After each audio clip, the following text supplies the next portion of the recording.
everybody. Okay, so I am here to do my 21-week update. I'm actually 21 weeks in a few days at this point, so yeah. I'm gonna go ahead and show you the belly now, just to get that out of the way. Still carrying high. My belly is definitely rounding out. I feel like it's not necessarily getting bigger because I popped so early, but it is like getting more like round and hard. So there you go. And in other news, gallbladder. So how did that go? That's how I left you guys last week. Well, I went in and I do have a gallstone. I have one gallstone, but my gallbladder was not inflamed and not infected, and that's what they worry about, but it wasn't. And he said that the intense pain I'd been feeling before was I was probably passing a gallstone, but all I had was one in there, and he said it was pretty big. I probably couldn't pass it. It was just gonna stick around. And I can't really do a lot about it. You know, no one wants to operate on a pregnant lady. Those were his exact words. And so, as you know, honestly, since last week, the pain has not been anything I can't handle. It, you know, was really intense last week. I'm not gonna lie, not fun. But this week, I just feel little bits here and there. The one thing I've noticed though is it doesn't seem to matter. Like, one of the things they say is they said just to eat less fat, so like less dairy or fatty meats. And that should help with the pain. It doesn't make it better. It just will help with the pain whenever they're, because it's basically like bile, the natural bile your liver produces. It goes from your liver to your gallbladder, and it just gets a little backed up, and it makes your gallbladder a little bit like inflamed and like sensitive and it hurts. So, or if you're passing a stone, it hurts. But with me, like, I ate pizza one day because we were in the middle of a move, and it didn't hurt that bad. And then another day I had a smoothie, and it was not a smoothie with fat in it. There was no yogurt or anything. It was ice and fruit. Like, it was like pomegranate and ice and mango, and and then like spinach and kale. And like a couple hours later, it hurt really bad. I was like, seriously? But I did find out that I have something that I cannot pronounce very well called the Phrygian cap. So basically, if I try to show you guys here, this is your gallbladder. So the top of my gallbladder, the fundus, it's folded over, right? This is an anatomical anomaly that like about 1 to 6% of the entire population in the entire world have.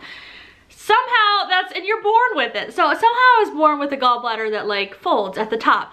Basically what that means is that I'm susceptible to gallbladder problems. No matter what I eat or what I do or what I look like, it doesn't really matter. I'm susceptible because it means that the bile flow through my gallbladder is already restricted. I had no idea. Some people who have this actually preemptively have their gallbladders removed to avoid infection or flare-ups, which are the only thing that really are dangerous. Otherwise, it's just a pain situation. So part of me was like, okay, so I have this like thing I was born with, apparently, problem with my gallbladder. It makes me more susceptible, and you're even more susceptible when you're pregnant because the hormone levels in your body can cause it to be like more problems. And part of me was like, just take it out. Like, I just like, why? It's a vestigial organ, which means it's an organ you don't really need. And you know, it's funny because I thought maybe when you took it out, it meant you had to have a super restricted diet. Apparently you don't. Apparently when you have your gallbladder removed, you can go back to a normal diet, which means you can eat dairy and fat, and it's not going to increase your pain. So long story short, I was like, eh. So basically, as long as it doesn't get infected, which is the danger, and the pain isn't so intense that I can't handle it, I'm just gonna deal with it. And it's honestly not been that bad this week, just a little bit here and there, and not at all like the previous week. And again, he suspects I might have been passing a gallstone, and that's why it hurts so bad. But the only gallstone I have left, the one I have left, he said it's too big to pass, so it's just gonna stick around in there, and whatever. It's not been that bad. It's nothing I can't handle. So, and then other than that, I've been feeling really good, just like normal. My hips do get a little achy if I lay on one side for too long, but I just switch to the other side. It's not a big problem, so that's good.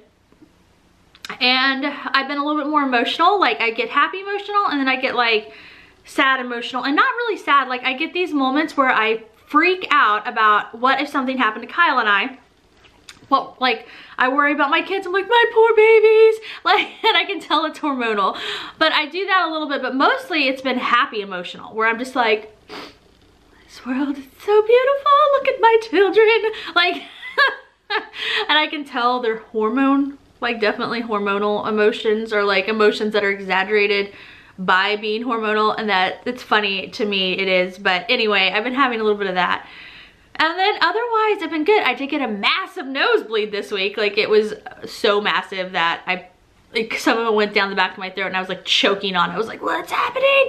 But having more nosebleeds is common during pregnancy. And also our weather went from like being really humid and moist to dry because we had a little like weather front thing move in. And so it could have been a combination of both. But other than that, everything's kind of the status quo. I just think like, oh, I am getting more breathy, like more breathy if I do things or if I'm bent over, because I think, you know, my belly's bigger, she's up higher, and it just, you know, I feel constricted sometimes, like if I'm like leaning over to make the bed, or if I like like kind of dash up the stairs, I'll be like, whoo.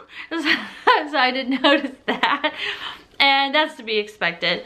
And then I'm trying to think if there's anything else. No, there's really not. No other real things are going on, which is really kind of nice. So, and it is kind of annoying if I didn't have this one stupid gallbladder thing. Oh my gosh, how smooth is this pregnancy going? But you're given the hand that you're given and you just go with it. And so that's what I'm trying to do. Okay guys, so I'm gonna wrap it up here. I've got to go do a bazillion things, so I'm probably forgetting something in the updates. But the only other thing is we cannot for the life of us figure out her stupid middle name, and it is stressing me out. I do not like naming children, so not fun for me. But yeah, so hopefully we can figure that out soon. We're just, part of the problem is we're so busy, we don't really have time to just sit down and really talk about it. You know what I mean? So we kind of throw names out at each other in passing, and that's about it. I don't know. Okay.